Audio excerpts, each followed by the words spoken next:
Section 4.3, factoring. Today's essential question is, what does factoring help me to understand about quadratic functions? And I know that you know factoring. You do, I promise. You remember this from Algebra 1, so I'm going to try to go through it quickly. Hopefully it isn't like this meme and you just don't understand it at all. We're going to try to go through it quickly and remind you of a skill that you already do know how to do from Algebra 1. First of all, some definitions and things to recall. In the course of today's lesson, we're going to be using factoring to find x-intercepts. And remember, x-intercepts are where any function, but in our chapter, quadratics, intersects the x-axis. So this is an x-intercept, this is an x-intercept. A synonym for x-intercept is roots and zeros, and the reason a zero is a synonym is because let's think about the y-coordinate of each of these points. I'm going over a certain amount, I'm going over a negative amount for the other point, but how much am I going up? In either case, I'm going up 0. The y is 0 because I'm right along the x-axis. So 0 or root, they both mean x-intercepts. Also, we need to recall how to FOIL because factoring is sort of like backwards FOIL or unfoil.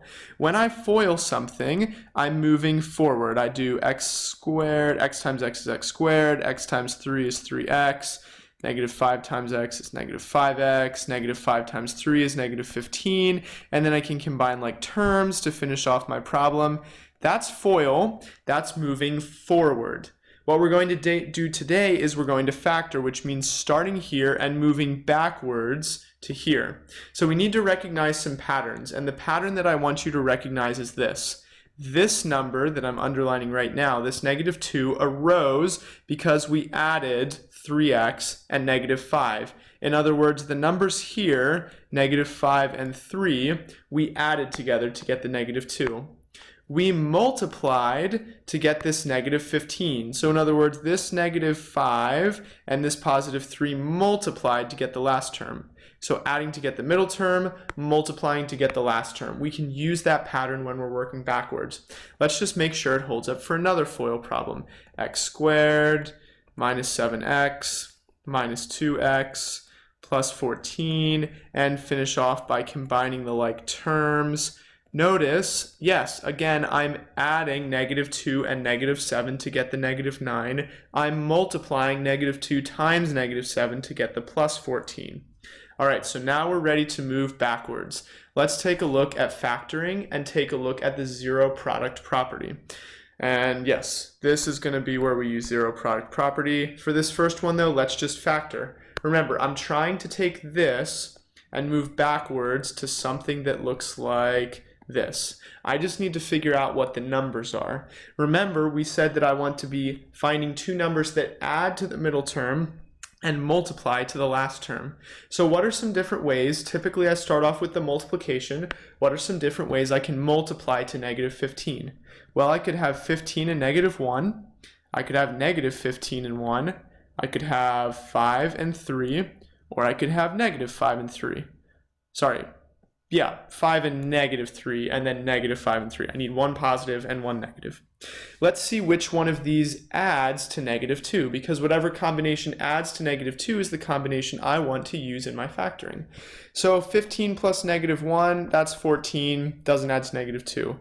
Negative 15 plus 1, negative 14, doesn't add to negative 2.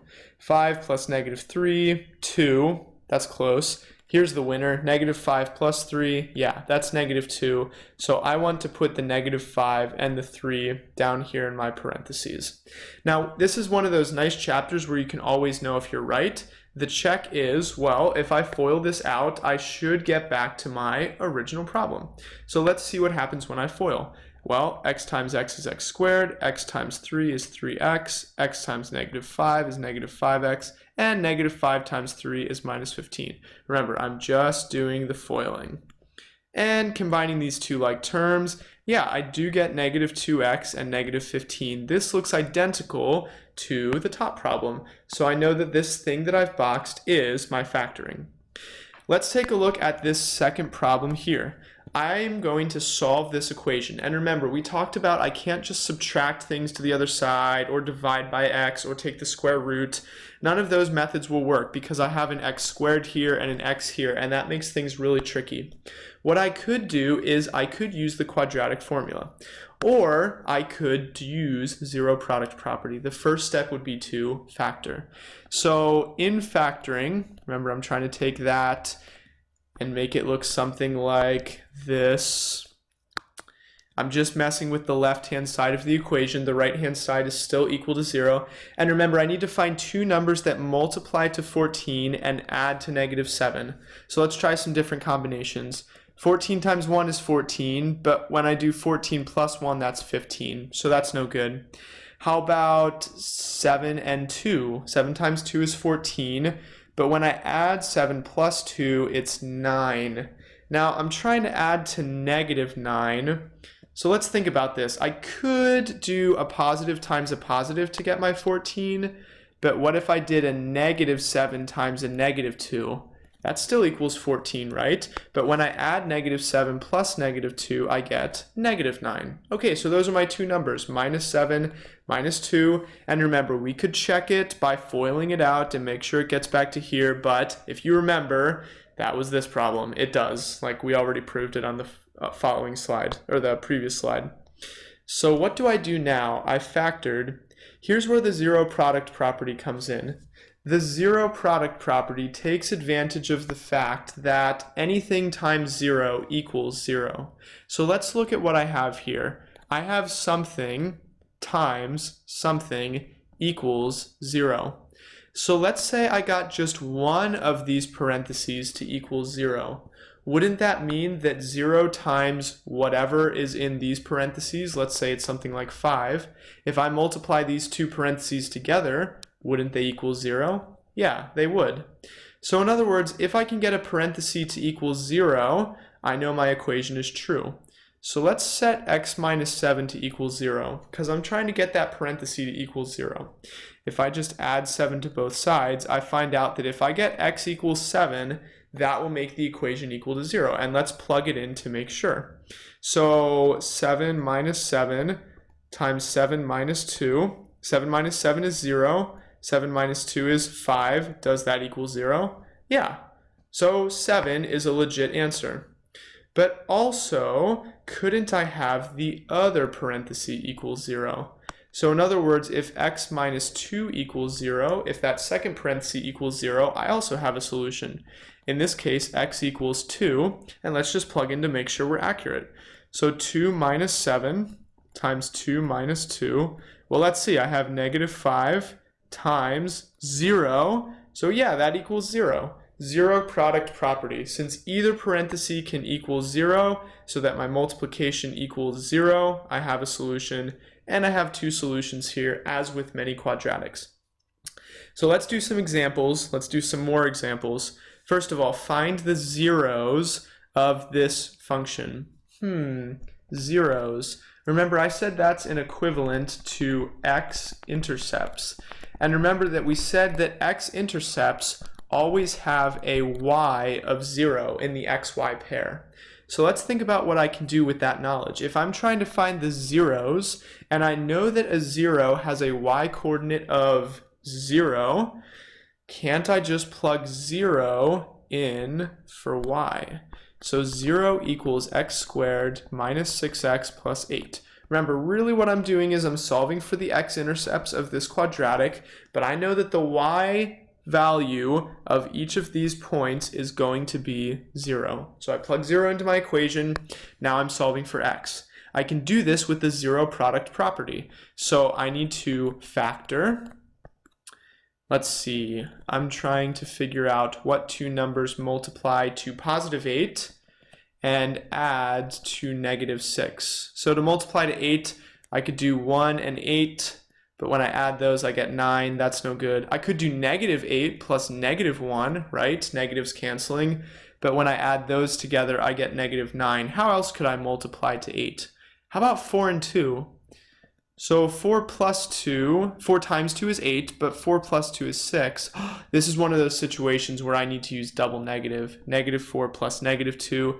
that's going to be the negative 6 I want. So for my factoring, I'll use negative 4 and negative 2. At this point, remember, if I have this parenthesis equal to 0, it'll be a solution. So x minus 4 equals 0. X could equal 4, because when I plug in 4 here, 4 minus 4 is 0. 0 times this parenthesis will equal 0. So it's a solution. That's the whole point of zero product property. Also though, if this parenthesis equals 0, that would also be a solution. So x could equal 2. So what are the zeros of this function? What are the x-intercepts? Well, one of them is over 4 up 0. The other one is over 2 up 0. Those are my two x-intercepts or zeros.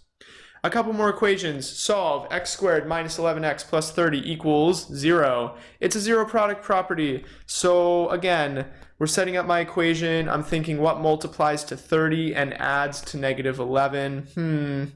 There are a couple different things I could choose. Let's see. Since I have a negative in the middle, but a positive here, let's use some strategies. To multiply to a positive, I'd either need a positive times a positive or a negative times a negative. But since I'm trying to add to a negative, shouldn't I do negative times negative? So let's try like negative 30 times negative 1. Okay, well that multiplies to 30, but it adds to negative 31, so it's no good. How about negative 15 plus negative 2? Multiplies to 30, but adds to negative 17. But what about negative 6 and negative 5? That multiplies to 30, and yes, adds to negative 11. So I have x minus 6, x minus 5. At this point, we're used to zero product property means if I can get x minus 6 to equal 0, I'm golden. So x equals 6 is a possible solution. And if I get x minus 5 to equal 0, I'm also golden. So x equals 5 is another solution. Let's try one last one. Let's solve this guy. I can't really solve this if I don't have a 0 on one side. I really need there to be a 0 on one side so that I can use the zero product property. Because remember, the property depends on me assuming that one of my parentheses equals 0.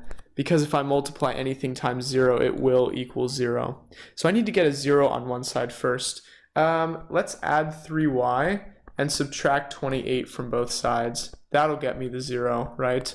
So now I have cancel, cancel. I'll have y squared plus 3y minus 28 equals 0. And now I'm golden. Now that I have a 0 here, I'll be able to factor and make use of the zero product property.